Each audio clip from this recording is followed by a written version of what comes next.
grew up, my parents, my dad was an atheist. I didn't really understand that until I got older and learned some things about his history. And the most important one was my grandparents were very poor. My dad grew up in Paterson, New Jersey. Um, his parents were immigrants. They were never naturalized. They were always Italian immigrants. Hmm. The whole time they lived in the United States. And they just never have really had any money.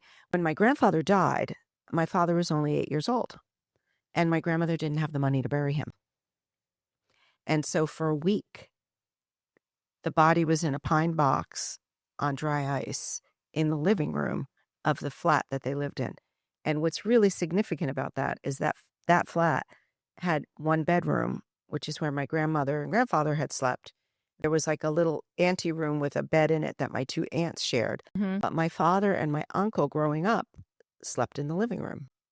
So at 8 years old, for a week, my father slept on the floor next to the casket with his father's dead body. Wow. And I think that deeply affected his religious beliefs because he would always say to me growing up, there's no afterlife. When you're dead, you're dead. Right. And I think it was his childhood self shutting that off to be able to cope with that